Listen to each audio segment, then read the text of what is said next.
listening to ComedySlamRadio.com. From our studios to the world, we bring you the finest in quality entertainment. So pop some popcorn, grab a smooch buddy, and settle in for another fine show from ComedySlamRadio.com.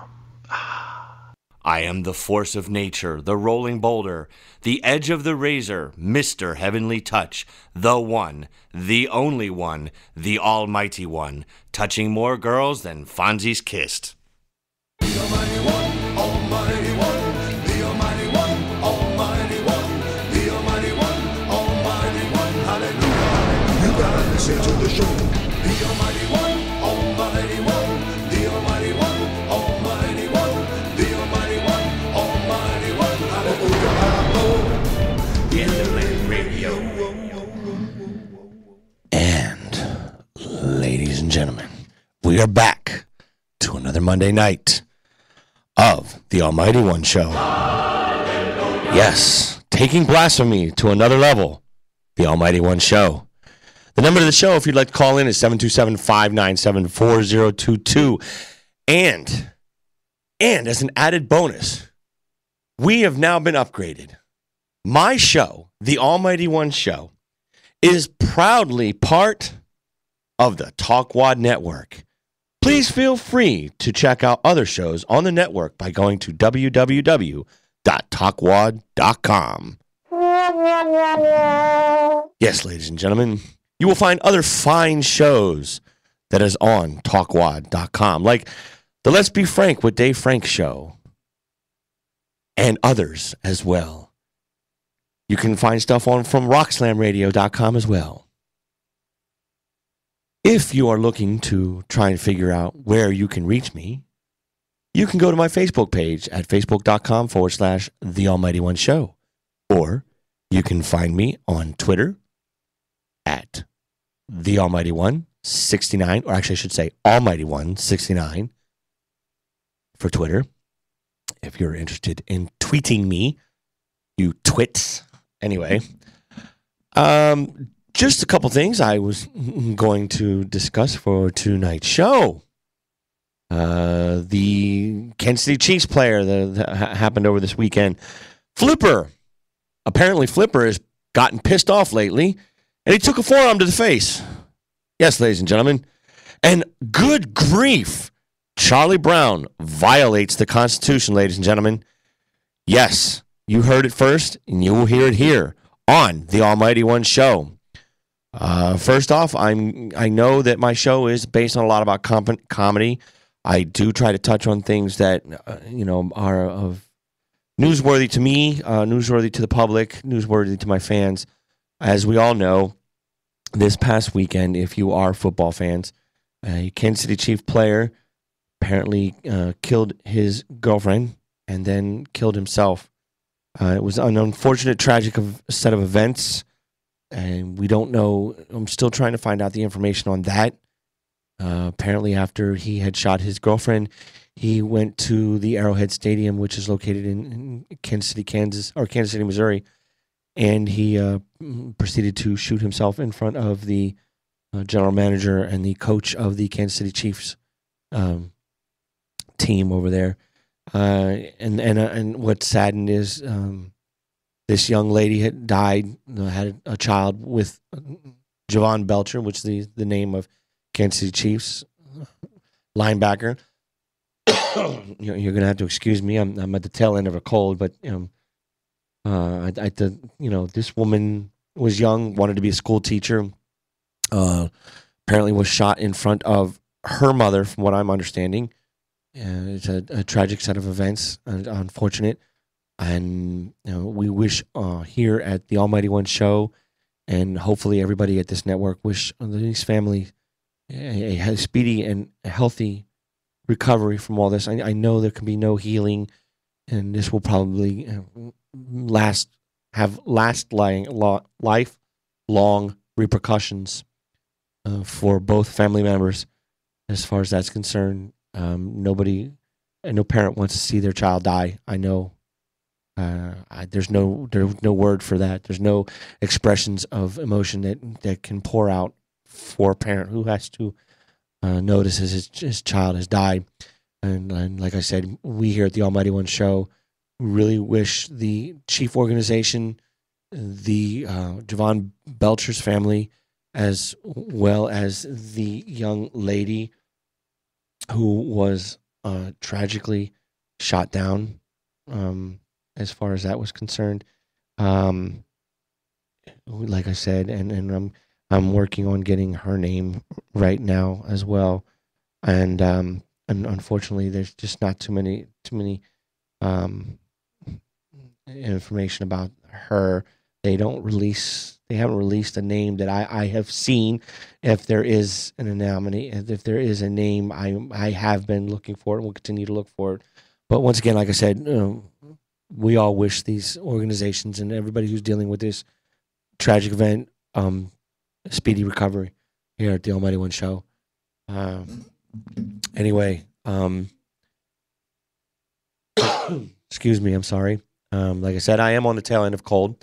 But if you're interested in commenting on that real quickly, 727-597-4022. If you are a Kansas City Chiefs fan, if you're not a Kansas City Chiefs fan, what you would like to say about that as far as, what happened over the weekend. Also, there's this guy I know.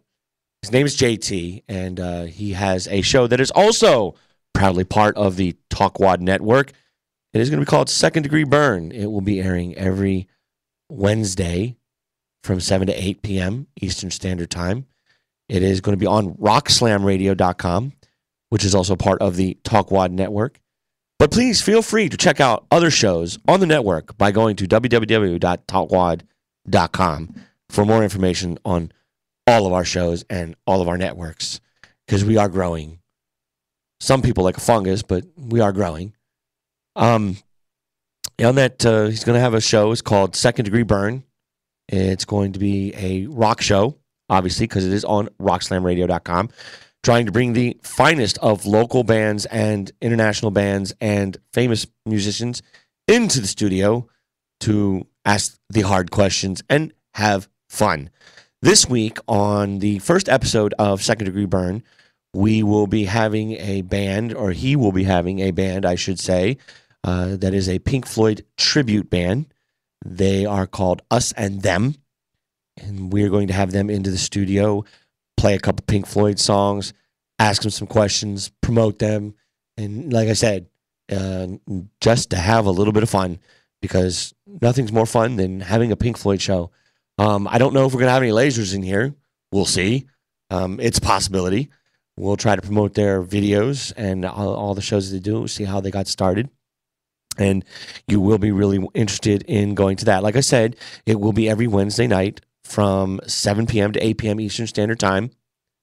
Okay, which would be 4 p.m. to 5 p.m. on the West Coast, ladies and gentlemen, for those of you who are out there. And worldwide, just try to figure out how many hours the East Coast is ahead or behind you. Like I said, rockslamradio.com, Second Degree Burn. And that will be, the first guest will be Us and Them. Excuse me. Let's see. Later on this show, we were going to have the segment of stupid Xbox gamer tags. Unfortunately, the gentleman that usually calls in is unable to do so tonight because he is also nursing a cold as well. Or he's nursing something. We haven't figured out what yet, but he's definitely nursing something. Possibly a baby. Who knows? Let's see. We will be also on the show later on this evening. We're going to try to fix it around 11 o'clock towards the latter end of my show. We will be discussing the Wonder Twin Powers of Hate, which I have a couple that I'm going to discuss with my cohort, the fellow Wonder Twin Power of Hate, Josh, all the way from Killeen, Texas. Bravo. Yes, bravo, because we haven't figured out what goes on in Texas yet. So, also, on the top of the hour, I will be having a Mr. Leewood Thomas, and he is part of the Arkansas Society of Free Thinkers. And I will be having my other guest, and we'll be calling him in Arkansas, actually. My other guest, who is a local constitutional attorney here in Tampa, Florida. And I'm going to try to pronounce his last name correctly. I know he told me earlier, but it looks French. So Patrick Ledoux or Leduc, I believe it's Leduc.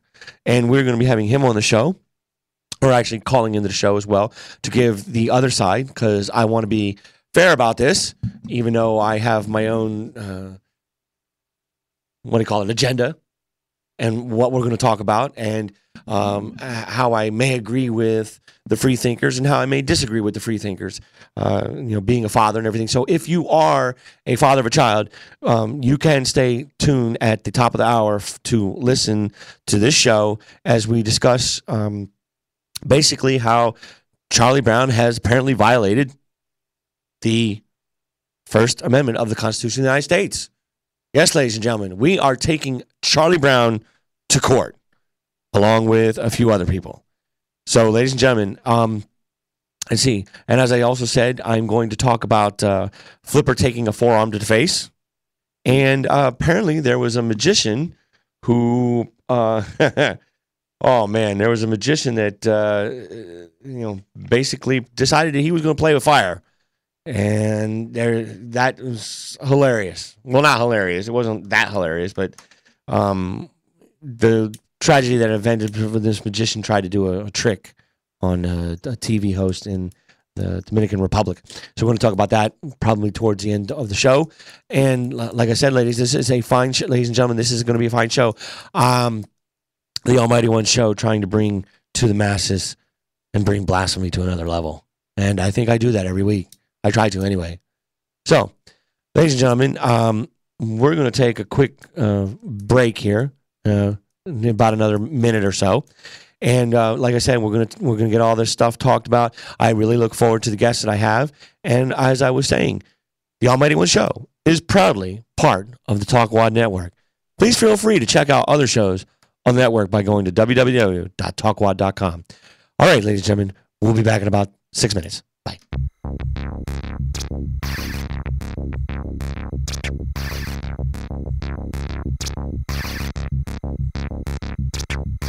I feel you in me. You're the breath I breathe. I can't get you out of my mind. I hunger for you. You know it's true. Just look me in the eye. Shivering cold and afraid. You're what I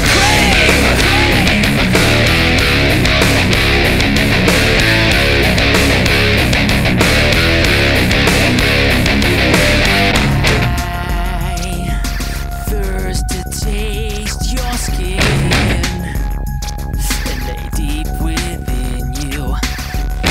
This cannot be held. We forever joined by fate. You're my soulmate. I miss you too much. Such a crush.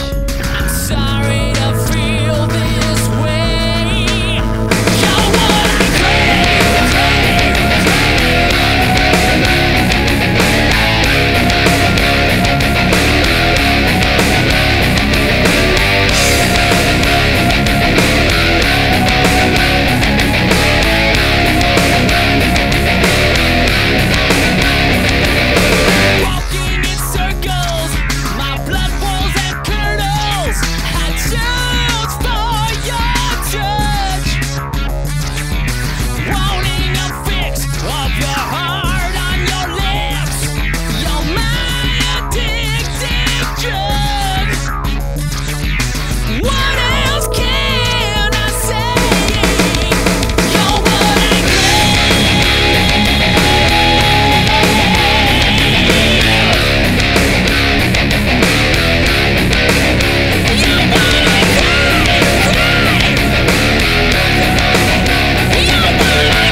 back to the Almighty One show. Very shortly, we are going to have both. We're going to have both Leewood Thomas and Patrick LeDuc on the air, talking about the whole Arkansas free thinkers and the Charlie Brown issue with Terry Elementary School in Little Rock, Arkansas. Do I have both of them on the line yet? We have Mr. Thomas on the phone. We can patch him through right now. Okay. Mr. Thomas, hello. Welcome to the Almighty One show. Mr. Thomas. Yes. Yes. Hi. We are just working on getting the other gentleman who's known as Patrick LeDuc on the show. So right now what I'll do is, while we're waiting for that, what I'll have you do is describe who you are and a little bit of what your organization does. Well, my name is Lee Wood, and I am the media spokesperson for the Arkansas Society of Free Thinkers, which is a group under the umbrella of the Central Arkansas Coalition of Reason. And basically, I'm just among trying to unite the secular community around Central Arkansas. I often deal with the press here whenever news is being made by our group. All right. Okay. Thank you very much. On the line now, we do have Patrick LeDuc, right? LeDuc. LeDuc. Like the Duke. Okay. Like John Wayne. John Wayne, yes, the Duke. Patrick LeDuc, if you would like to describe, tell my audience who you are, what it is you do as far as your organization, or actually you're a lawyer. And I'm an attorney in Tampa. My primary practice is criminal defense. I do a little family law. I'm also a lieutenant colonel promotable in the U.S. Army Reserves. I am the deputy commander for the 154th Trial Defense. We kind of own about 150 military attorneys from the Mississippi River over to Europe. It's my 25th year in the Army. And waiting on my next assignment. I just came out on the promotion list, and so I've been was active duty for about 13 years at a couple deployments to Iraq, and but live here in Tampa, born and raised. Went to Lato High School, and call Tampa home. This is where I practice. Well, thank you, sir, for serving our country. We are definitely gratitude for the people who have served and who are serving this great station, this great United States that we do have here. And I guess I'm going to start off with Mr. Thomas. You are an atheist, if I'm not mistaken. I'm polytheistic. I'm atheist, but I also I like the Pastafarian style as well. But for the most part, yeah, I'm atheist. And would you basically give a little brief summary of what you're talking about there, the Pastafarian? Yeah, it's those that profess the belief in the flying spaghetti monster. Okay. It's the supreme deity. All yeah, right. I know it sounds kind of funny to you. You may be foreign to it at all, but, that's the beauty of America, the freedom of religion. You can choose whichever religion you like. And I agree. Yeah. I'd also like to extend a thank you for your service to Mr. LeDuc as well. Thank you. It's like telling me thank you for eating ice cream. I do it because it's something I love, and I like serving my country.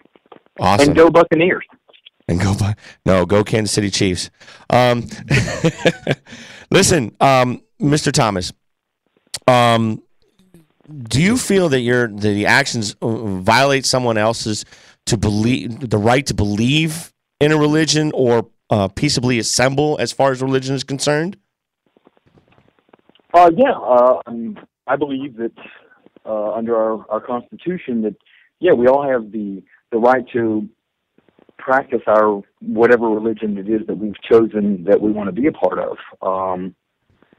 To the extent that, it starts crossing lines that have been established, and in this instance of Terry Elementary, a parent came to us with their concerns, and that was the reason we got involved. We didn't just, as a group, decide to go after anything. We had a concerned parent who was put in a particular weird position of telling their daughter, no, I don't want you going on this field trip because, you're going to a church on a school day as a field trip to go to a Christmas play. And so that's the problem here with this particular instance is putting the parents and the kids in an instance of having to choose from. I'm likening it to going to, let's say, a destination of, say, a church, and all our organization was doing was telling the school that, hey, you're about to take a path, because this hasn't happened yet, you're about to take a path the wrong way down a one-way street. Now, we're not telling them not to go to their destination, and we're not telling them how to get there. We're just saying that the path that you're selecting now is the wrong way down a one-way street. So we're not discouraging anyone from going to see this play by any means, and we're just letting them know that the avenue of going through a public school system to go to the church to see the Christmas play was the wrong way to do this. And Mr. LeDuc, what do you think of these statements? Do you think that this is more about religion, or do you think it's about something else? Well, I mean, I'm not sure what I'm clear, you know, what their true objection is. Is it the objection that the fact that this innocuous play was being conducted at a church building, or is it the play itself that they're objecting to, or both? The primary one was the play itself. So let me ask you something: if the play was, let's say it wasn't a play, let's say it was an assignment to read Dante's Inferno, would you have a problem with that? It has religion in it. At what point, you know, who chooses the First Amendment protections here, the speech issue? Is it whatever you guys decide? You know, if it offends your sensibilities and therefore it violates the First Amendment? Is that the standard? Well, I'm not here to speculate on other hypotheticals. I'm just telling you about why we got involved with this particular case here in Arkansas. And I found the documents. It's not a hypothetical. I mean, you've just come on the show and said that the objection was that you felt this play involving Charlie Brown was religious in nature. Well, there's nothing unconstitutional about that. The schools can involve things that are religious in nature without violating the Establishment Clause. That is clear. I mean, Dante's Inferno would be a primary example of a book that's assigned in schools nationwide that has religion in it. There's nothing. That's not an establishment. So I'm trying to understand your argument. I certainly didn't. You guys didn't take this to court, obviously. No, we haven't. All that we've done so far is we've alerted the school that there was an issue from one of the parents about. You were trying to intimidate. You're trying to intimidate the school. Let Mr. Thomas talk for a second, please. To go to a church to go see a play that promotes Christianity, and she doesn't follow that, and so she asked our group to get involved so that she wouldn't be singled out as troublemaker or the one spoiling the field trip, and rightfully so, because a lot of the comments that we've gotten about the news that we've garnered from this have been, you know, people that are just griping about us. Why don't you spoil someone else's holiday? Blah blah blah. And it's like we're not. Hold on just a second. You know, let's make sure we understand each other. Your position is that if you don't like the speech that's being presented, that therefore you guys can impose a speech code. I mean, you were trying to intimidate the school by a threat of a lawsuit because you didn't like the speech that was being presented. We haven't threatened them with a lawsuit at all. We're basically saying that taking kids out of school during the school day to go to this church to see this Christmas play is establishing that the school is, in essence, saying that, you know, this way of seeing Christmas, which in the play is Linus reciting from the book of Luke, saying that this is the way that Christmas is celebrated properly. And to Christians it is. But when you've got the children there going to it, it looks like, okay, well, you know, mom and dad send you to school, and the teachers today, we've gone on a field trip. Oh, and this is the way that Christmas is rightfully celebrated. And that's establishing that without all the other worldviews involved. Well, let's change it up a little. Would you object? Well, that's where you get into a hypothetical. There's not a hypothetical. This is no hypothetical because the law is clear. Excuse me. The law is clear.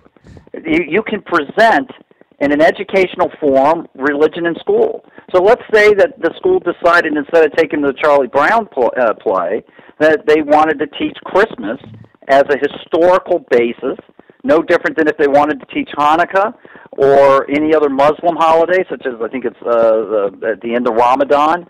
So they're going to teach the end of Ramadan. And so what the teacher does is say, hey, look, Christians worldwide celebrate a holiday called Christmas. I'm going to read from the 2nd chapter of Luke, and this is the historical basis by which it is taught. And so would you have a problem with that? If it was including many worldviews and letting the kids know that people all over the world celebrate in December for various reasons and shared all of them, I don't have a problem with that at all. No, I think that is educational to let kids know that many people celebrate different things during this month for many different reasons. That's education. Well, hold on one second. So, but Mr. Thomas, one Christmas play doesn't seem to be as educational, especially if most of the kids down here are Christians anyway. How much educational is it going to be? I mean, they're already exposed to everything that's done in the play anyway. It would be the non-Christians that would actually get part of an education at something like this if there was one to learn. Mr. Thomas, do you suppose that by your actions or the actions of your organization, when I say you, please understand, when I say the word you, I'm not particularly pointing it at you, but the organization that you are part of. Mr. Thomas, do you suppose that your actions that you could be harming a child's view of religion, possibly turning that child into atheism? No, I mean, our job is not to educate the kids at all. That's a parent's job. Well, that's a Freudian slip. I mean, that's basically what you're attempting to do here. You don't want to educate the kids. You want to impose a speech code, putting a wall of separation, to quote Mr. Jefferson's letter to the Danbury Baptists, that basically say that, look, if it's we don't like this area of speech, we want to treat religion like it was Hustler magazine. That we think any religious speech is an existential threat to young ears, and so if they go to see this play, they may be harmed by listening to speech. Well, newsflash: there's a lot of things in school that are taught that aren't necessarily things that are agreeable to the listener, but schools make decisions on educating students. The Constitution is clear. The courts have ruled that the public schools can teach in a secular manner and not as proselytizing religion, including the Bible. The Bible is not the equivalent of Penthouse magazine. It doesn't bar to the schoolhouse door, and it can be taught. There's nothing religious about the Charlie Brown play if it's presented in a secular manner. Just because the students happen to be in a location where they might, with their eyes, see religious objects, doesn't make that an establishment. It's no different than in a biology class having to listen to evolution, and that the world is 13 billion, that the Big Bang happened 13 billion years ago, and the first 3 chapters of Genesis are hogwash. Well, to an evangelical Christian who believes in the first 3 chapters of Genesis, they might not consider evolution is clearly inconsistent with their religious beliefs. But we don't say that they can opt out of science. They have to sit there and learn, because kids are going to be presented with a lot of things in a free and open society that they may not agree with, including atheists. And you're just trying to impose your religion, in this case atheism, and impose your speech codes on others. And what we should do, rather than limiting speech, we should promote speech. We should have more speech. Well, one thing I wanted to say about the Charlie Brown issue, Mr. Thomas, I am old. I'm middle-aged, I should say. And I've seen the Charlie Brown cartoon numerous of times as I was a kid and early teens and so forth and so on. And as I've grown years and years through that, and I became more religious and into my Roman Catholicism and everything like that. And now I'm more agnostic, and I believe that all religions have a sense of right and wrong as far as that is concerned. But you are attacking messages. Well, and please don't understand if I'm using the word attacking, I'm using it as a secular word or a rhetorical word. The word, you're attacking just one view. I can sit there and go through this Charlie Brown cartoon from memory, and I can list several other good examples of how awesome that cartoon is, between the commercialism of Christmas, which even back in the 70s when I was watching that cartoon, they touched about how Christmas was being advertised earlier and earlier and earlier.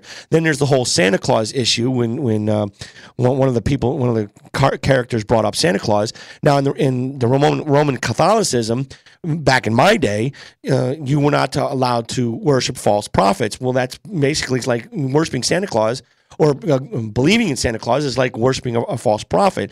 Then there's the whole Christmas tree. Everybody laughs at it, but in the end, they find out that the tree actually has character. So now you're just taking away one portion of the Charlie Brown cartoon because it has a religious aspect to it, and you're throwing away all the other things that these children can learn. I mean, is it really that plausible that maybe there's this woman can maybe suck it up for one day and get her child out of school instead of having to, and I hate to use this word, punish the other children who are just going to see something that is artful, no matter where it is? Well, our view on that was that we're not stopping these children. Everybody keeps saying, why are you stopping these children? We're not stopping. As a matter of fact, this play is going on not only the Friday, the planned field trip, but also Saturday and Sunday of that weekend following, and it's free. So no one's stopping this. We just thought the route of using a public school teacher who's in the play and goes to that church personally, using her job as a public school teacher to get the class to go and invite through a sanctioned field trip, that's what we call the violation. If you saw the letter, the stated nature, the whole goal of this was to expose the children to the wonderful world of theatrics, which that's a great thing to learn. Arts are great, but they could have avoided all this hot water or attention that's going on had they chosen like the Children's Theater downtown at the Arts Center, and any pretty much secular production out there to get the goal of exposing the children to the wonderful world of theatrical arts. I mean, well, heaven forbid, in a free and open society, that children are exposed to things that they may not agree with. In Massachusetts, they are teaching that homosexuality, and it's required subject to elementary school students, that homosexuality is like any other lifestyle choice. It's normal and everything else. And I'm certain there are evangelical Christians who teach a biblical doctrine that homosexuality is a sinful lifestyle, and that it certainly runs counter and opposed to their view. And the courts have held that the schools can do that. And the same applies where we've had an infinitum number of cases involving whether or not intelligent design or creationism should be taught along with evolution. There's no way that you can square evolution with the first 3 chapters of Genesis. It's total black and white.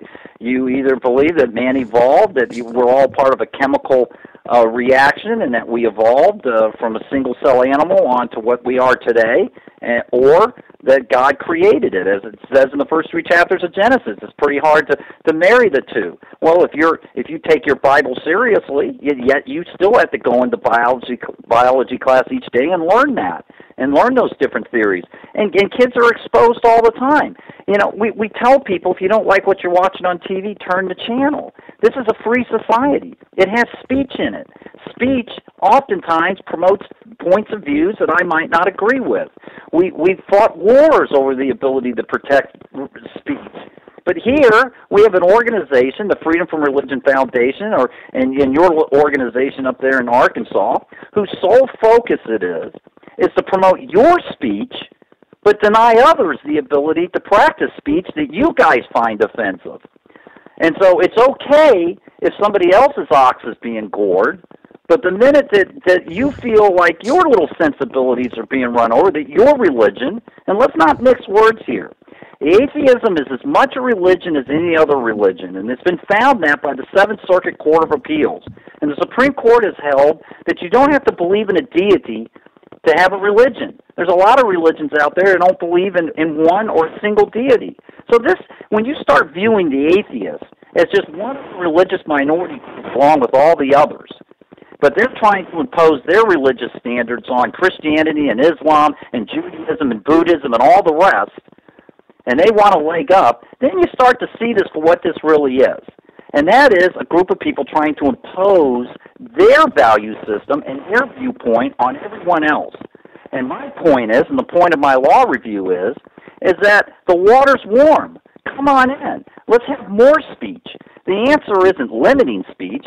The answer in a pluralistic society that we've become here in the United States is to have more speech. Otherwise, what we're going to have is Saudi Arabia. There's not a lot of religious speech in Saudi Arabia. You just have one point of view. And there's no difference between what they impose in Saudi Arabia, that is Islam above all else, versus what the atheists are trying to impose in the United States, which is secularism above all else.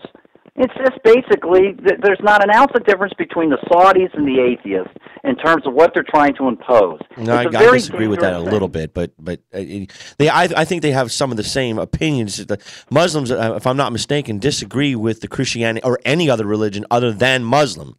Well, and atheists disagree with any other religion other than atheism. What they want is to impose their viewpoint. Right, but I don't think atheism. I mean, I know an atheist I used to work with, and he never, he knows I'm Roman Catholic and agnostic and all that other stuff, and I believe in different views of all religions. But he never tried to. The only difference between him and a Muslim is he never tried to tell me that my stuff was wrong. And I know I've known a few atheists as far as that's concerned, but it just seems to me, and I'm going to ask you a quick question, Mr. Leduc, Leduc. I'm sorry. You wrote a report to where you quoted from a newspaper magazine that the editor declared the decline and fall of Christian America. Can you elaborate a little bit more on that, and then I'll get to Mr. Thomas in a second. You're referring to a Newsweek article from that Robert Meacham, who was the editor-in-chief of Newsweek, where I think in '09 is that what you're referring to? Yes, I was reading your report. Basically, the premise that Newsweek took was and it arguably is accurate, is the United States. If you look at the history of the country, and in fact, the Supreme Court found in I think 1871. That the United States was a Christian nation. It was actually part of the findings of the decision of that particular case. If you give me a minute, I can give you the site. But Meacham's position in Newsweek is that we've become so pluralistic as a society that we're moving away from Christianity as a dominant religion. I don't think that one could argue with that point. Especially with the numerous people that live here in the United States from all ethnic cultures. I know I have a child that is part Chinese, and I asked his aunt today what their family practice, and they practice something called ancestorism, where they make prayers to their ancestors. And where they treat their ancestors as a god. Now, I know that Chinese also have Taoism and Buddhism and Confucianism as well. But, I mean, those are religions that we accept here in the United States as far as being able to practice free religion. And it's great that we have this in this country, that where you can be an atheist, you can be an agnostic, you can be a Confucianism, believe in Taoism, believe in Satanism if you want. That's our freedom of religion. And whether I agree or disagree with half those religions, it's not my place to sit there and tell them that they can't practice those things. Well, and I agree with you that that's what the free exercise would do. The case I was referring to is Holy Trinity Church versus United States, and it was decided in 1892. And just read you real quick a couple sentences, and I think it really is interesting because in this particular case, it's the U.S. Supreme Court. It was a unanimous decision, and this was part of the finding. And the court wrote in the unanimous opinion, if we pass beyond these matters to the view of American life as expressed by its laws, its business, its customs, and its society, we find everywhere a clear recognition of the same truth. Among other matters, note the following. The form of an oath universally prevailing, concluding with an appeal to the Almighty, the custom of opening sessions of all deliberative bodies, most conventions with prayer, all laws respecting the observance of the Sabbath with a general cessation of secular business and the closing of courts, legislature, and other similar public assemblies on the day. And it went on on and on, pointing out all the things that would make, and it finishes by saying, these and other matters which might be noticed add volume of an unofficial declaration to the mass of organic utterances that this is a Christian nation. And part of Meacham's article was to suggest that we've moved away from those roots. And you just made this point about us becoming more pluralistic. You said you were older. You probably remember when you were younger. A lot of business, Chick-fil-A was the norm, not the exception. Yes, I do remember that. But later in I think it was 77 or 78, when businesses started opening, they opened up an hour late than they normally did during the week, and they closed like 4 hours early. You couldn't buy beer on Sundays, and Yep. and all those things have changed. And it's true, as a society, we've changed. We've become more pluralistic. But that's my point about treating religion not even at the schoolhouse door as a speech issue. Religious speech is not a lower subset than any other form of speech. We shouldn't be treating religious speech in school like it was Hustler magazine. We should treat religious speech in school like we would treat political speech in school. Right. We should allow more of it. If I may.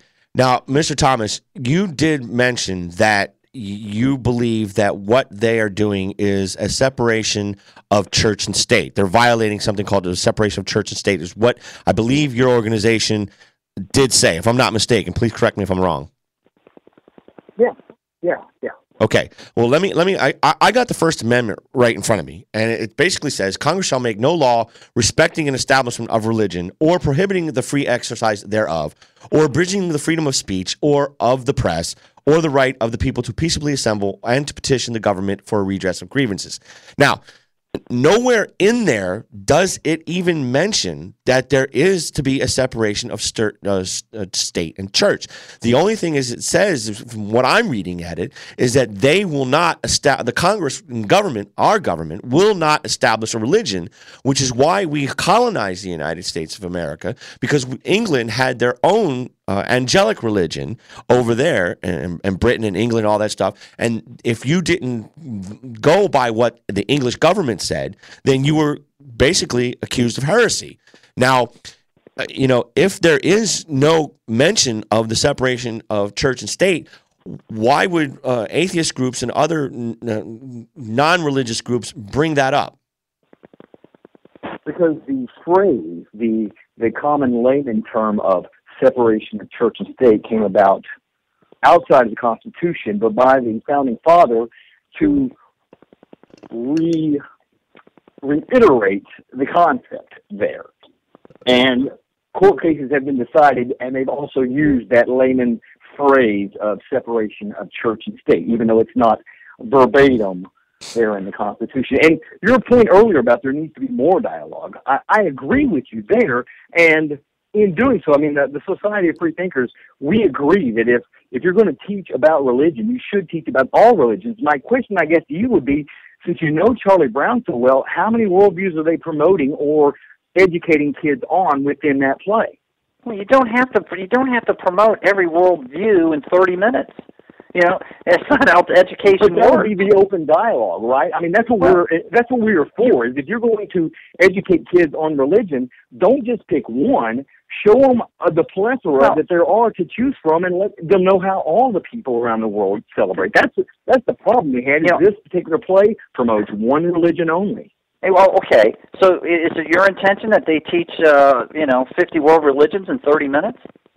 I mean, that's ridiculous. If that's what they're choosing to do, yeah. I mean, they chose a particular production that only selects one religion to promote, and it's Christianity. Yeah, it would have been great had they had found another production that promoted, 50 world religions in 30 minutes or an hour. It's a field trip. But when this cartoon was made, when this cartoon was made, our primary religion, most people that I knew were either Baptist, Christian, Southern Baptist, Roman Catholic, Jewish, or Greek Orthodox.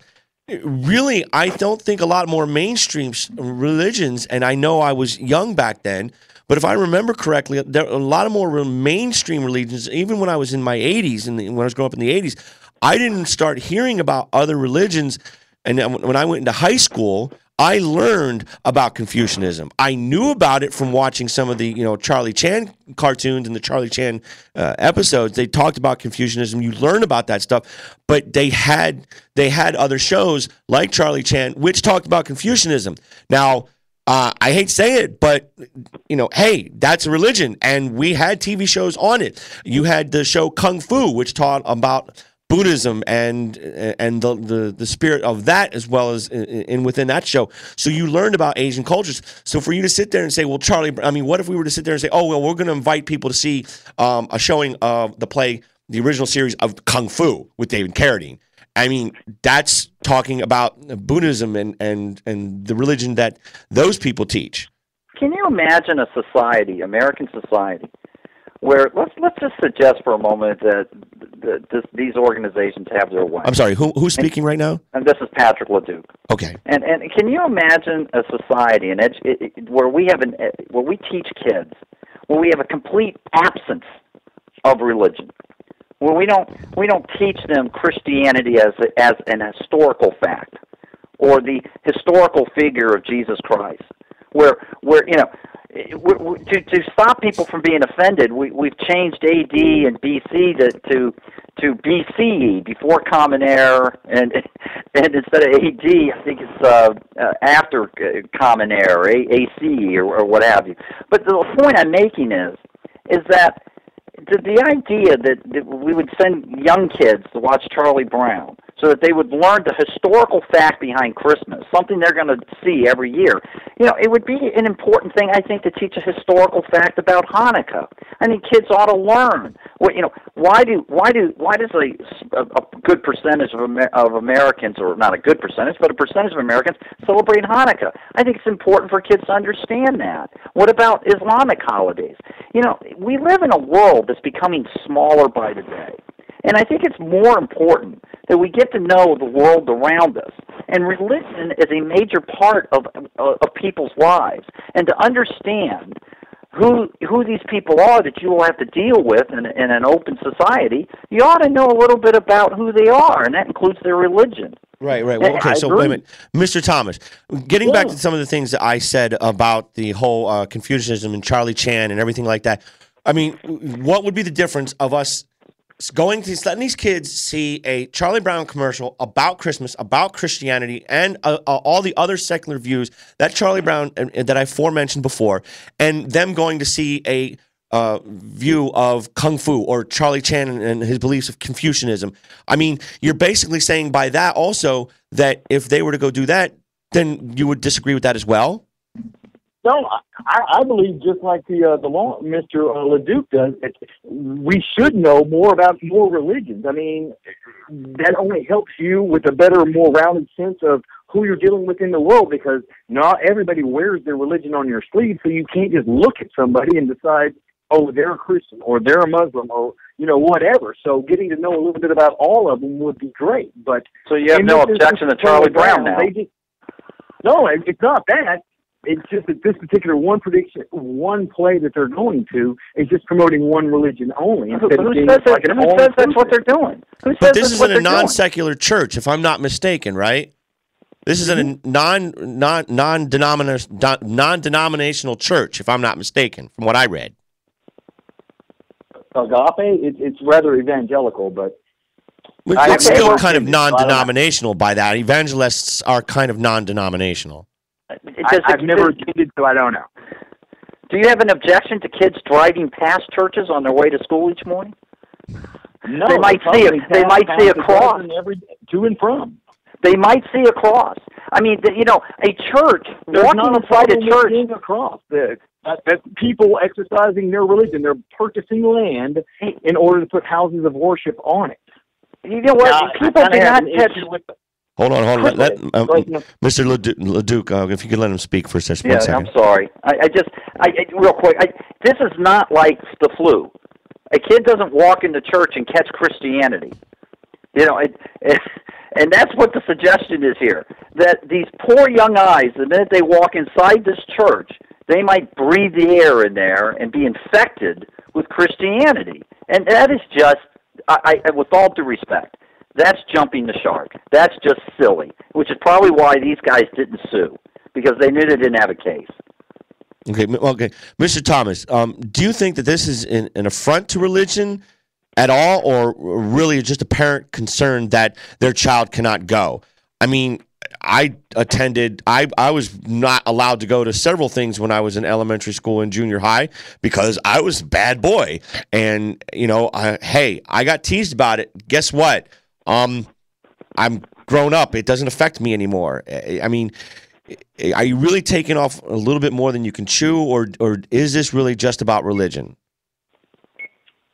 It's about a parent that came to us so that she could remain anonymous because of the fact of the field trip going to see a Christian production when it was labeled as supposed to be exposure to the theatrical arts. So we stepped in, and that's what we're doing here. But she has the option to not let her child go.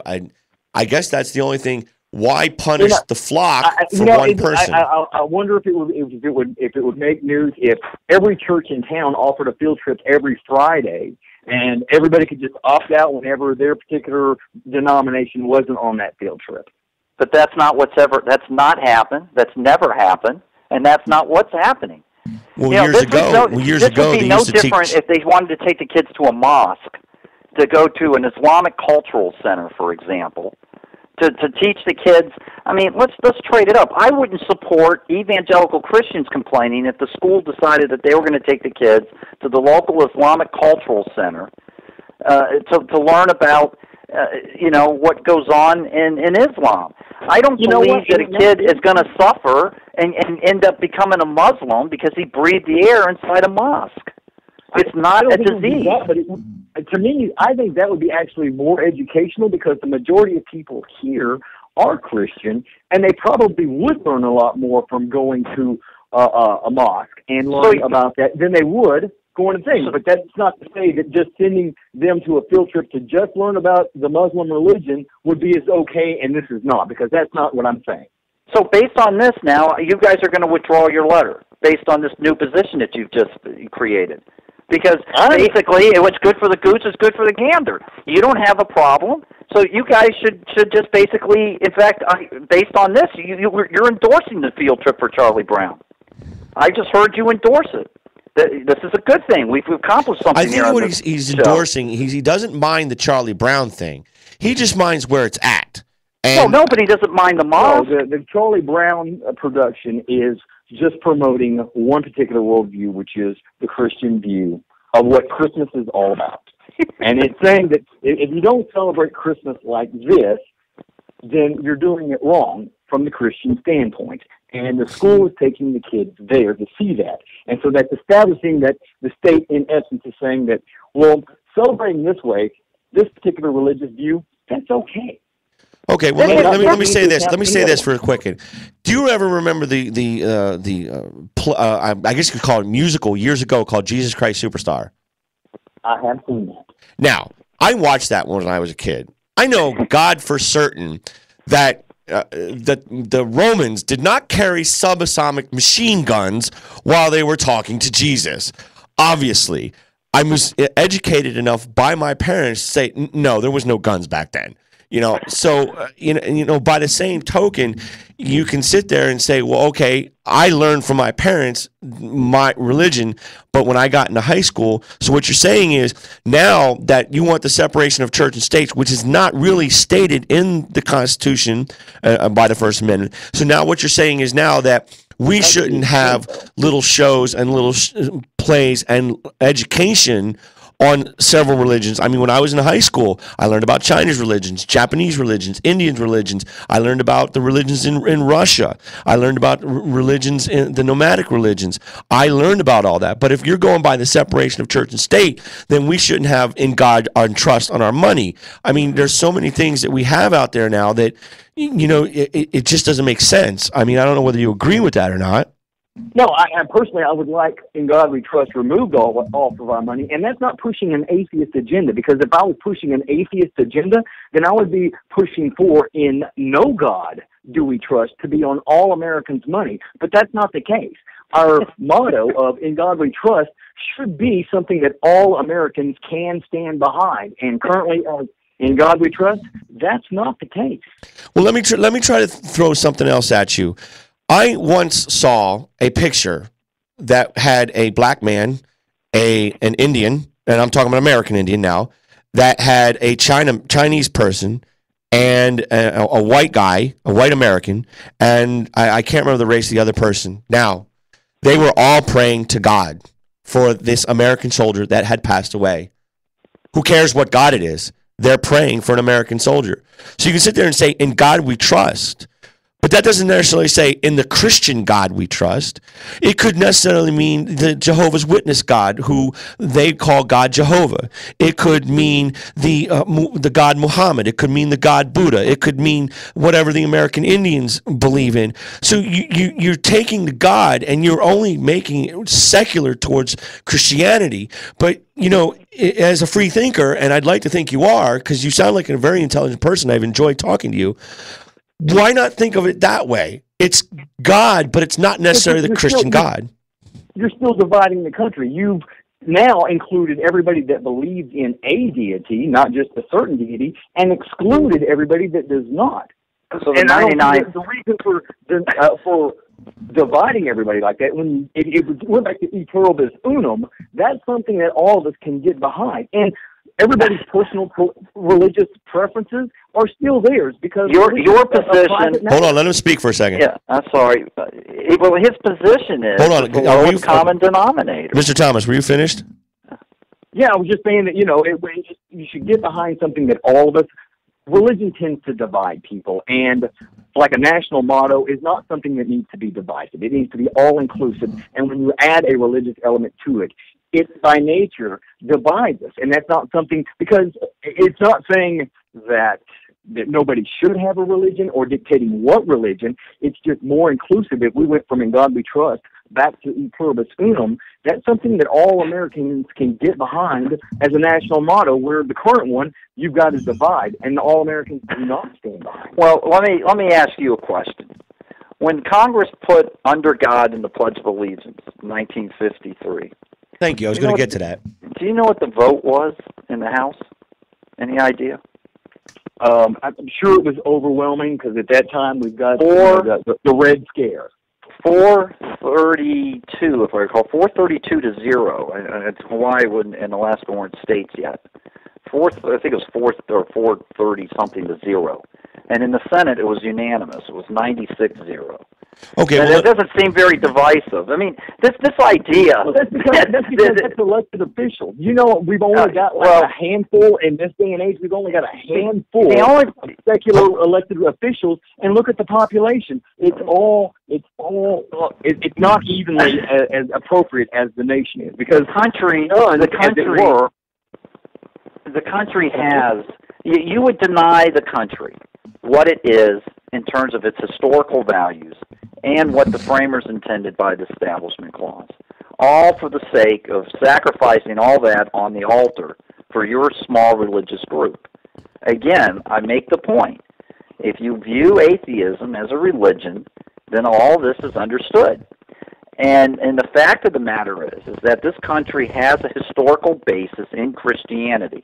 That is a fundamental fact. That is not to be argued. The framers of this that wrote our Constitution were, to a man, deeply religious people. What they were intending to do by the Establishment Clause was to promote Christianity. And what they believed deeply was that to bring God down to government was sinful. And what they were attempting to do was raise government up to God. And they felt that the best way to do that was to strengthen the moral foundations of society. And they realized that state-sponsored And you're using the Holy Bible as your moral means there? That's got a lot of stuff in it. Again, the framers, if you look at the framers' citations, to their citations, over 41% of the framers' citations actually cite to the Bible, and the most cited book in the Bible was the book of Deuteronomy, which deals with governance. But if you look at the non-biblical citations, the three biggest, 29% of their citations went to three men: John Locke, Montesquieu, and Blackstone. Blackstone was well known for writing the Common Law, the Common Law, a book on the Common Law that was used in the United States. It was actually the most widely read book in 1790. And Blackstone would say that all of man's laws must be in conformity with God's law. And that you can find God's law in two ways, through the laws of nature and the revealed law, which was the Scriptures. John Locke was quoted by Thomas Jefferson in the Declaration of Independence. We find these truths to be self-evident, that all men are created equal and endowed by their Creator with certain inalienable rights. Where do these rights come from? The right to life comes from the Ten Commandments. Thou shalt not kill. The right to property thou shalt not steal. That's the pursuit of happiness and the right of liberty. Adam and Eve were allowed the free choice. You can eat of any fruit, save the fruit of the tree of knowledge of good and evil. These are the whole idea of our government is a Christian-based operation. The concept of separation of powers is biblically based. The idea that man is sinful and fallen, and that if left to his own devices will become evil and inherit power. So because man cannot be trusted, the framers came up with the concept of divided government, a separation of powers. The founder of our country isn't George Washington. It's a man named John Calvin. And if you look at the writings of Justice Story and Andrew Drofe, who were the foremost historians of the era back in the early 1800s, they cite the John Calvin and Calvinistic writings that influenced the people like Locke and Montesquieu and these people who influenced the framers. And so when they wrote the First Amendment, the intention of the framers was not to get God out of government, but to get government away from God. And by doing that, you would promote God. You would promote the strong morals of the nation. Okay. And so religion is allowed into government. Government is not allowed into religion. It brings God down. And that was their intent. And so government was to get out of the way of religion. But that didn't mean that the people could not invoke religion in the public setting. Public religious speech was something they wanted to promote. And Okay, I need to move along with this, and that's it. But just real quickly, both of you, for or against under God in the Pledge of Allegiance? Again. There's nothing wrong with this. Perfectly constitutional. Right, but I mean, I agree that I really don't care whether it's there or not. I mean, the original Pledge of Allegiance did not have under God, and as you mentioned, it was because we wanted to be different than the communists over in Russia, and that's what separated us by putting under God in the Pledge of Allegiance. And I guess and the Treaty of Tripoli basically says that in no sense were we founded on the Christian religion. Right. You know what? They love to cite that. And you know, the funny thing about the Treaty of Tripoli was that it's so taken out of context. You know, there was 11 clauses in there, and they always like to cite clause number 11, with the Treaty of Tripoli. But you know, that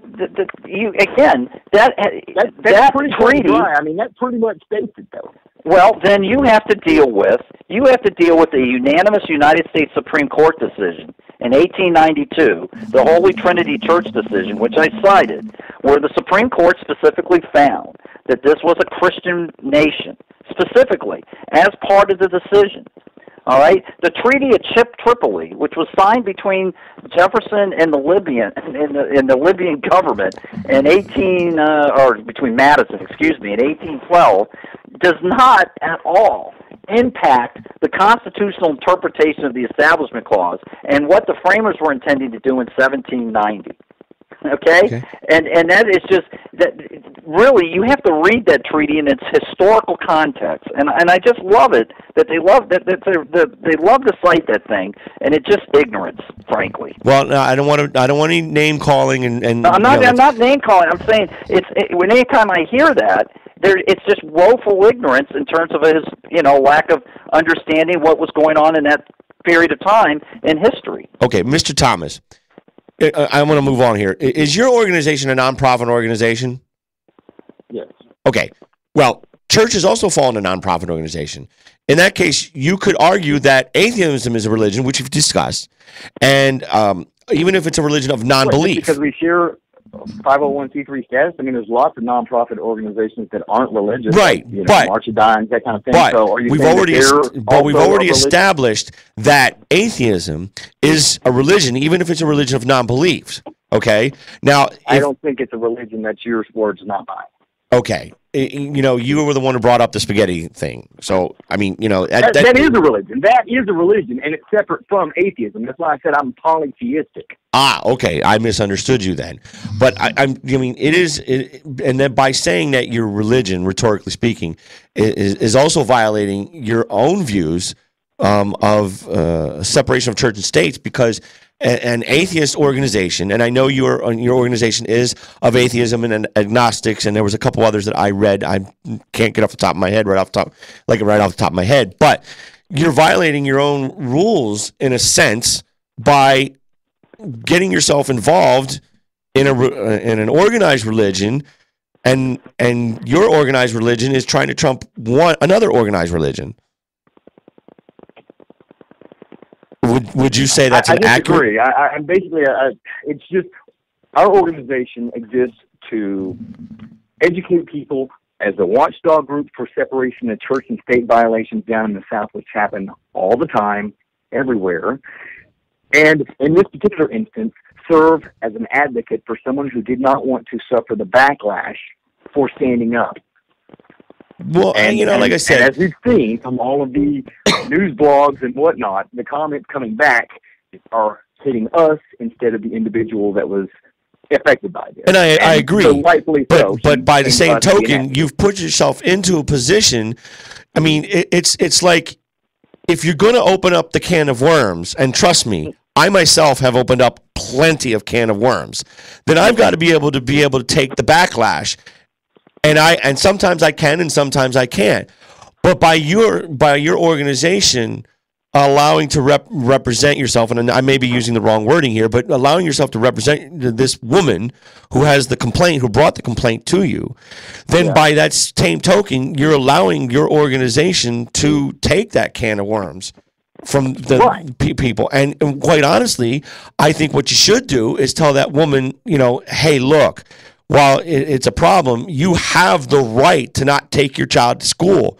You have the right to not take your child to that organization. Keep her home for all I care. It's just we're protecting our children way too much and not allowing them to experience people of our age that will experience the bad things that's happened to us and be able to rise above the teasing and the bullying or whatever it is that this woman is so afraid that her poor little child is going to get into. Well, she's already experienced some before, and this is just one other thing. And so she finally, now that she's become friends with one of our members and found out what our group is about, she finally had enough of all the bullying and said, you know what? Share the story with someone, and then that person brought it to the attention of the heads of our organization, and we were like, wow, yeah, that's something we can look into. We did, and as you could see, if you've read the letter from the Abignani law firm, they agree with us that, yeah, this is a violation, and that's why they wrote the letter to the school saying, you will be violating the law should you go through with this field trip. But we're doing all of this in advance to let the school decide on the right thing to do here. Okay. So it's up to them. Okay. Mr. Luke, real quick, where's the correct place for religion within the public square then? Well, the correct, it should, there's how it's being decided by the courts, which is limiting more and more where speech is going. And I would agree that unless and until the Supreme Court, and it's possible because we're beginning to see some cracks. The case of Lemon versus Kurtzman kind of controls, and it gives an analysis about where religious speech is, whether or not there's an excessive entanglement between government and religion. But we're beginning to see some cracks in that wall, and recently there was a Supreme Court decision involving placement of Ten Commandment monuments, and where the court has shown some flexibility in allowing that. And you have some interesting decisions involving, when you could put up a nativity scene in a public park, as long as there's a Santa Claus, a menorah. But if it's just a nativity scene, that's no good. But if it's mixed with some, with other religions and secular objects, it can occur. So, in my opinion, the appropriate place for religious speech is anywhere you would find speech. Religious speech should be allowed. And we shouldn't, and whether or not, and it doesn't matter who's promoting the speech. If it happens to be in a public park, if it happens to be a city that wants to put up a nativity scene, they should be allowed to put up a nativity scene. It's speech. And I agree with that. I agree with that. And it goes to your point earlier that you said about we need more dialogue. And you just said as long as it's got a Santa Claus or as long as it's got this, as long as it's including more than just one viewpoint. But wait a minute. No, wait a minute. You're trying. That's not speech. But wait a minute. Hold on a second. If I'm not mistaken, Christmas comes on a different set of the month of December than the Jewish holiday of Hanukkah, right? So what's to stop Hanukkah, the people who celebrate Hanukkah during that time, to put up their stuff and celebrate their religion, but only Hanukkah stuff, and allow Christmas people to have the Christians and those who believe in the Judeo-Christian religion allowed only to put in their stuff. And if we want to celebrate Ramadan, or people want to do whatever the religion is, why should my, let's say, why should the Christianity of Christmas be added on to something that I may not believe in? You see what I'm saying? That doesn't make any sense. Oh, let's try to group all this religion into a lump thing and force people to believe in.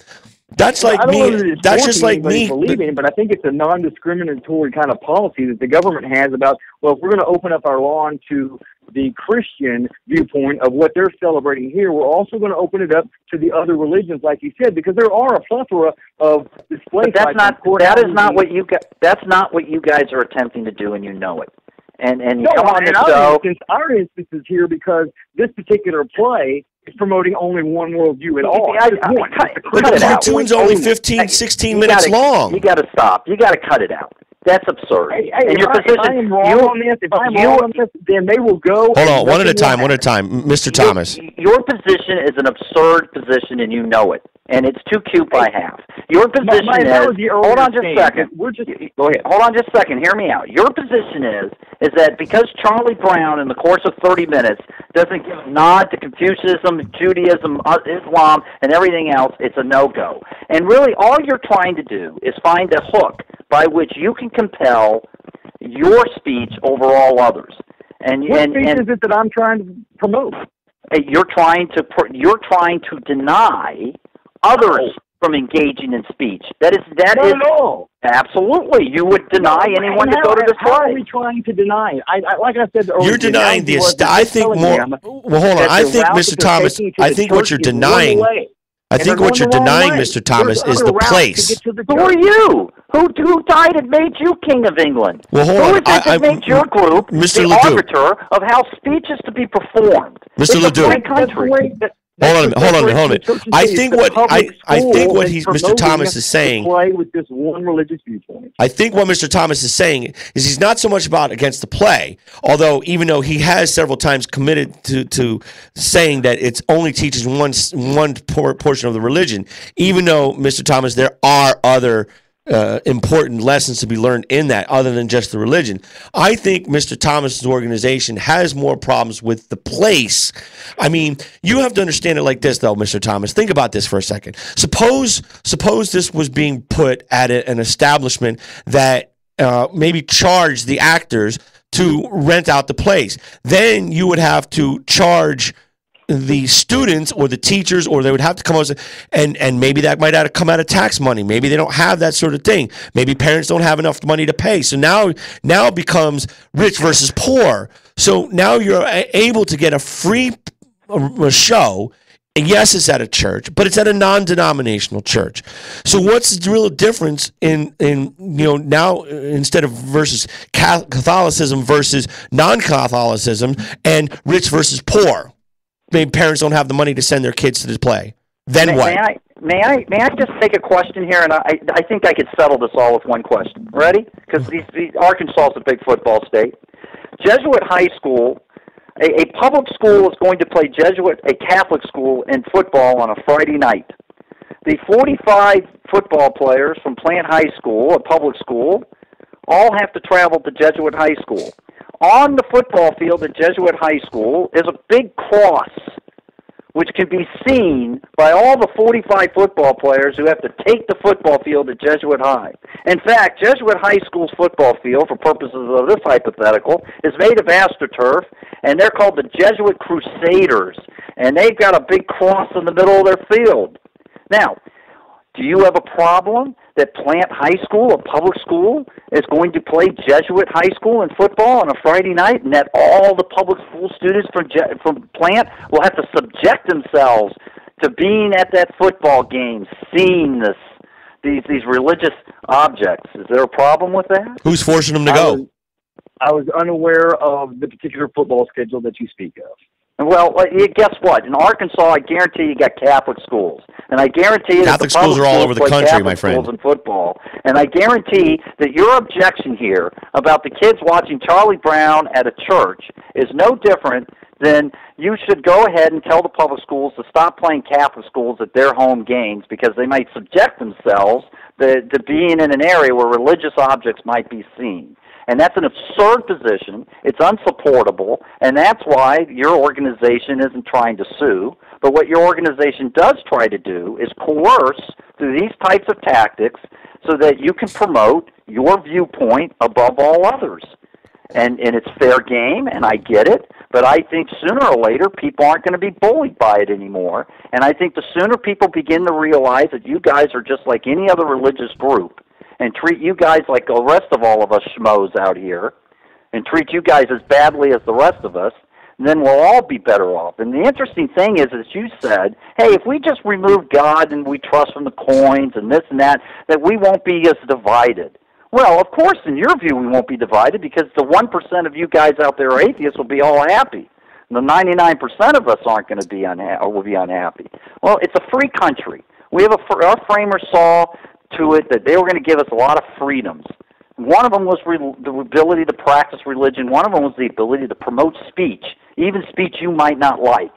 And sometimes you have to listen to things you don't like and see things you don't like. But that's part of living in a free country. And until we get a little more maturity about this and get through this phase that we're going through in our society, we're going to have these problems. All right, well, I'm going to make one last comment, and I want you guys to be brief about this as much as possible because I've got to move on to my next segment. Comment on this. Do both of you think that the actions being taken that will teach children children to hate religion or possibly make these kids even fear learning other cultural religions to the point that they may lose a chance to learn something that could incorporate their knowledge and hold a better position as they become adults? And I'm going to let Mr. Thomas go first. I don't think this is going to play into the children's idea of what religion they choose from. I don't know if the kids are first and second graders, so I don't know if they're really privy to all the news press that's going on about this to begin with. And I don't know, what their parents tell them, if they're filling them in on what it's about or what it's not about. I don't know. I would imagine that their parents are simply going to answer questions that the kids have about, maybe the newscast or religion, and, they'll teach them what they want to teach them, which is their right. And Mr. LeDuc? Well, I don't, let me just say in closing, I guess, because that's what we're doing here, is I don't think one should mince words. The impact of removing religion from public view has been devastating to the nation. And it's really a plain and open fact that since the Engel decision to remove prayer from public schools and removing religious expression from schools in the public square, that the loss of religious expression has been inversely proportional to the rise of antisocial behavior. And in the past 50 years, we've seen increased rates of illegitimacy. It's up to like 35% of all pregnancies are illegitimate in terms of the birth. The crime rate has gone up substantially. Abortion, there's been 60 million abortions in this country since 1973. The divorce rate is about 50%. There's a general coarsening in society along the rise of other antisocial behaviors. Dropout rates in school, increased drug use, greater rates of cohabitation versus marriage. And you might say that, hey, that's post hoc ergo propter hoc. And that's a form of faulty logic. But look, there's always a myriad of complex reasons to explain the rise of any type of specific antisocial activity. But there's a core underlying cause. And that cause comes with a point of inception, and that is this.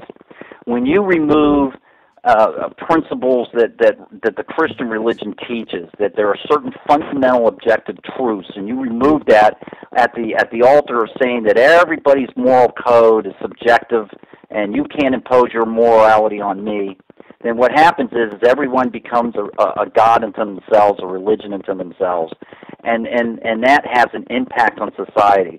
I think our experiment at moral relativism over the last 50 years, I don't think anyone could suggest, has led society to a proper and good place. And if we keep going down this road, he keeps talking about the road we're on. Well, the road these folks would lead us to is the proverbial road to hell, and I mean that in the rhetorical sense. And the rhetorical sense meaning that you're going to continue to see a society that's more and more coarse. You're going to continue to see people acting out in ways that are more and more abhorrent. You're going to see rises in antisocial behavior. And that is the cause and effect when you start taking an objective moral code and you start teaching kids no moral code at all, the absence of Christianity and religion. Nobody's not teaching kids no moral code. Okay. Atheists have ethics that they teach their children. So that saying that removing based God on what? What do you base your ethics on? Well, that's a whole other discussion. Yeah, you know, it and really is. I really do got to wrap this. Yeah, I really do got to wrap Because this if we're up. just a chemical process, then you know we don't put a lion on trial for murdering the gazelle, and animals don't have a moral code. They don't, they're not held to a standard. A standard has a basis, and in Christianity, its basis is it comes from God. God gives us rights. We give up those rights to the government to secure those rights. And nobody took prayer from school. Kids can still pray in school anytime they want to. It was the teacher-sanctioned prayer that was removed. Well, Kids when can you still take pray anytime they want to. when Well, the okay. objective That, when that you- like I said, that's a whole other discussion.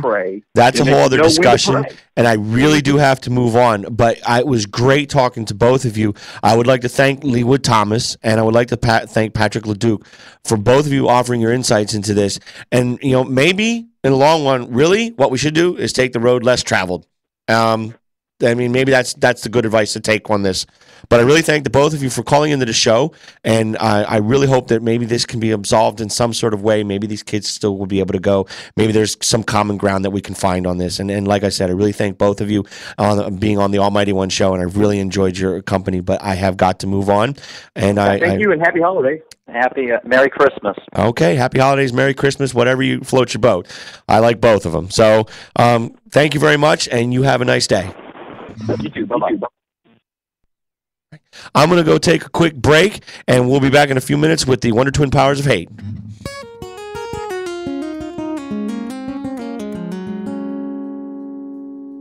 What's the point of writing this song? You're not coming back.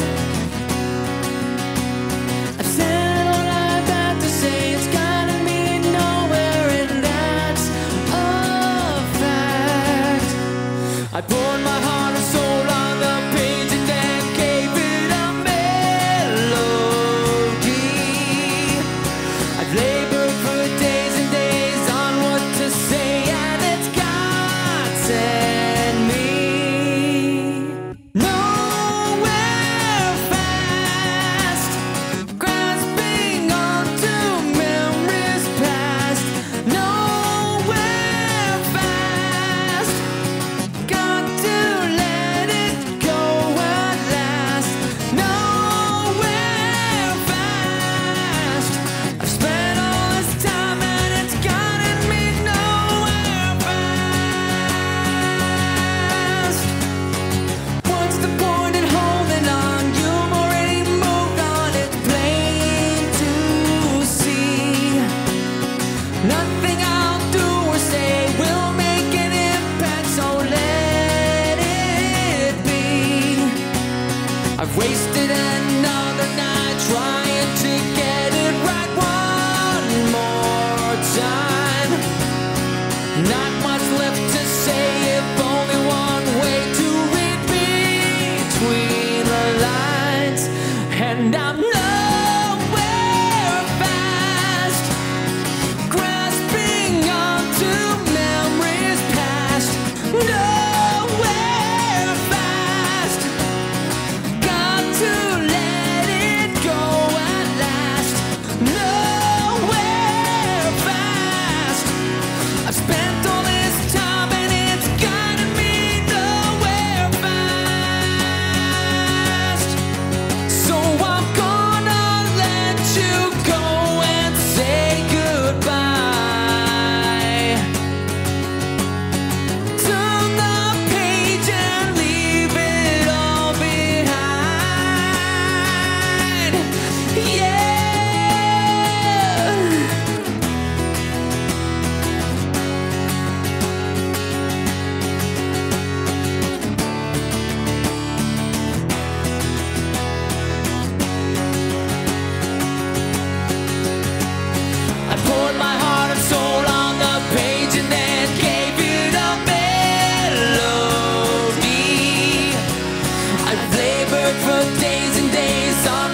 say, and it's gotten me nowhere fast. Nowhere fast. I've got to let you go at last. Nowhere fast. I've spent all this time and it's gotten me nowhere fast. So I'm gonna let you go and say goodbye. Turn the page and leave it all behind. Yeah.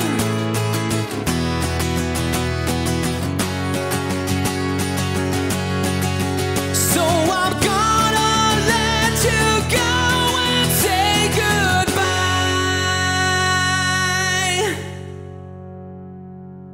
Goodbye.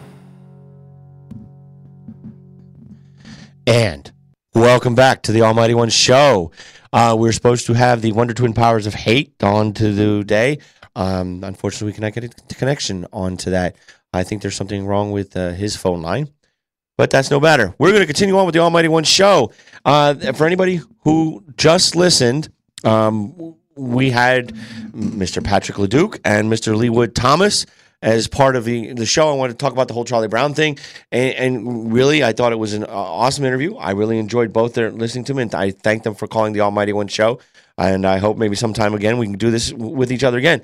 But getting back to what I was also doing, the Almighty One Show is probably I'm going to do this again.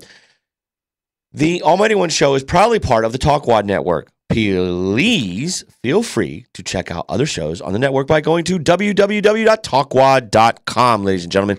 And also, this Wednesday at 7 p.m. Eastern Standard Time, 4 p.m. Pacific, you can tune in to rockslamradio.com and see my friend, JT Byrne, as he introduces his new show, Second Degree Burn. He, on the show, will be having Us and Them, a Pink Floyd tribute band. We're going to talk to them. We're going to have fun, and we're going to, or actually they are going to play some Pink Floyd music, and we will be looking forward to that. So tune in to the Second Degree Burn Show with JT Byrne on Wednesday at 7 p.m. All right. Moving right along, I thought I would discuss something that happened over the weekend. If you are privy to the internet, and most of you are, a girl apparently got bit by a dolphin this past weekend. Yes, ladies and gentlemen, Flipper took a headshot, forearm shot to the face. Apparently what had happened, this little girl got bit by a dolphin at SeaWorld and said it really, really hurt. But instead of being upset, 8-year-old Julian Thomas said she prayed for the dolphin. There was this little carton that you put the fish in, and I fed them, and I pulled it and raised it up, and the dolphin saw it, leaped, bit me, and ate the carton. It really, really hurt. She suffered 3 puncture wounds to her hand, about the size of a dime, before the dolphin released her. The girl, however, was more worried about the dolphin. I was afraid that the dolphin might get sick because of the paper carton. 2 nights we prayed for the dolphin, said her mother, Amy Thomas. The frightening experience hasn't stopped Julian from loving animals, and she still hopes one day to become a dolphin trainer. Jillian and her family spent the day, November 21st, at the Orlando Park's Dolphin Cove, visiting the dolphins for a second time that day. In a video taken by her father, Jillian held up the paper tray that holds the dolphin's food and moved it away from the pool. The hungry dolphin lunged toward her and bit her hand. SeaWorld warns guests not to move or wave the plate with the food in the air while feeding the dolphins. Jillian's father, Jamie Thomas, posted the video online as a warning to other parents. Her dad was taking the video when the incident occurred. It was an instant fear that I thought for a second that he was going to have to go into the pool and get physically involved. And, unfortunately, the girl seems to be okay. SeaWorld says they helped the girl, while her parents said they felt like the park trivialized the situation. Educators and animal care staff are always on the site and at the area, as far as they were said. They were on on site at the attraction when this happened and immediately connected with the family. SeaWorld said in a statement to ABC News. Our guests are given clear instructions on how to feed the dolphins in an appropriate, safe way. We were given the instructions, so I don't remember there being signs. There may have very well been signs, Amy Thomas of the mother said, but they did not go into detail about the rules, and we did just fine the first time. I think the second time she was just excited. She wasn't waving it over, even though that was still against the rules. She just forgot, and it was a simple mistake. That, and unfortunately, she got bit. I think the girl that helped us initially was behind and may not have understood the severity of it, is the guess. So my response is, once I had looked at her hand, which you can still see that her skin was broken, then she offered to give first aid. It's an easy thing to have happened. Kids maybe just don't understand the risk as much as the adults would. Her parents, they are saying, are not pursuing legal action, but are airing their story in hopes that SeaWorld will make the park safer. They suggest increasing the age limit or eliminating the paper plate that holds the fish. And you know what? And SeaWorld is lucky. I have to say this. Kudos. This is the one where I'm going to give them the Almighty Award. I have to. The Almighty Award, because I swear to goodness gracious, there would probably been thousands of parents would have been using their kid as a way to get money. And then prices would have raised at the parks. I actually have to give this the almighty kudos. This family is not going to sue SeaWorld. That's a good thing. I honestly, I can't believe that's the one thing that wasn't going to happen as far as that was concerned. And like I said, it was great. And as far as that was concerned, that they're not going to get sued, and the child is fine. Obviously it's just little puncture wounds. Dolphins don't have incredibly, as far as I know, incredibly strong teeth as far as like sharks or other animals with some of the predator animals in the sea. I believe killer whales also have stronger teeth as far as more than dolphins do. And like I said, it was probably just a mistake from when I had seen the video. The woman apparently just picked up the tray and, like I said, Flipper got a forearm to the face. Next week on WWE, we're going to see Flipper versus the little girl that thought she could. Anyway, like I said, my heart goes out to the girl, and I'm glad that she's okay. It did look, wow. I don't know what that would have done if that had been my kid. Thankfully, everyone's all right, and SeaWorld's not going to get sued, so that's great. I do believe, though, that SeaWorld should compensate them some way, because they're not suing them. I think that's a nice gesture. Hey, another time in the next year, come back on one on us. Now, I think that's maybe something that we should do. Convince SeaWorld to give them a free entrance to the park if they haven't done so already, or some type of other offer for that concern. I mean, because think about it, it's the little girl didn't get hurt and she still wants to be a dolphin trainer. Hey, maybe that's a little contract I can enter and get this girl hired. And in fact, that's what I think we should do. Anybody who's listening to the Almighty One show, or who might be listening to my show on Podomatic, which is the almightyone.podomatic.com, anybody who's listening to the rebroadcast of the show or listening to the show live, please get a hold of SeaWorld, send them mass emails, and say, you know what?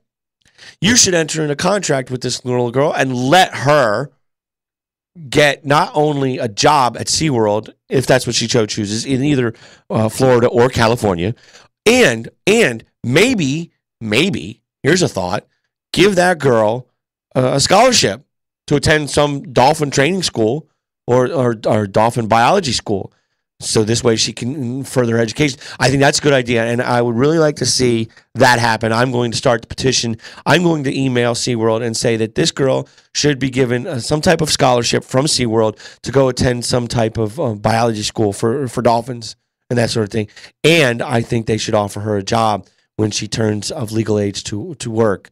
I think that would be a nice gesture and something that this girl, I think that would set her dreams come true. If this little girl could get her dream before she becomes an adult, that would be awesome.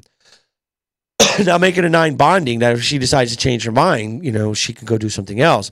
And then you guys could have your, scholarship back if she decides that she doesn't want to go into working with dolphins. But at least I think it will be a gesture, and I'm going to start that petition going as far as that's concerned.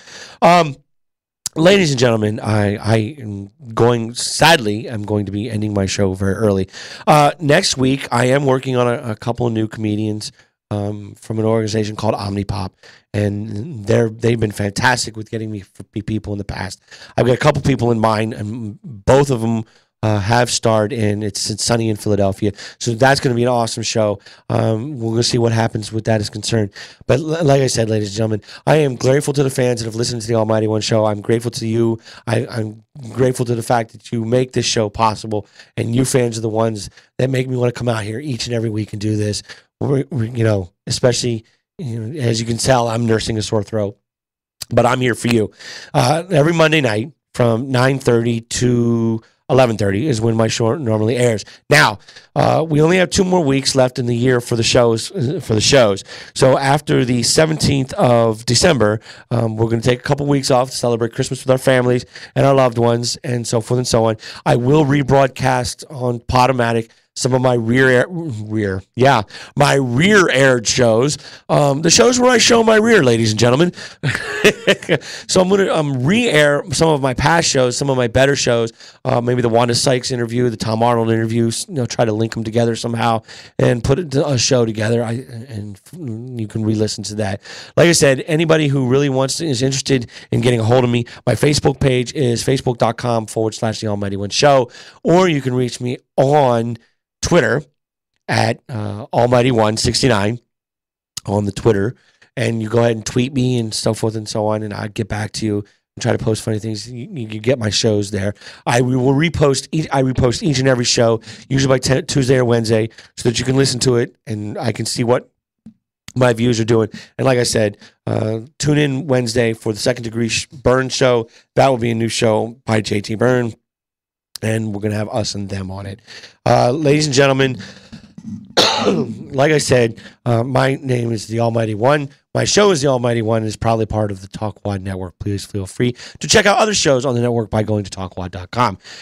Ladies and gentlemen, I'm going to end my show now. And remember, I'm not better than everybody. Screw that. Yes, I am. Thank you for listening. What was that? I'll tell you what that was. That was another fine show from ComedySlamRadio.com, where we put the .com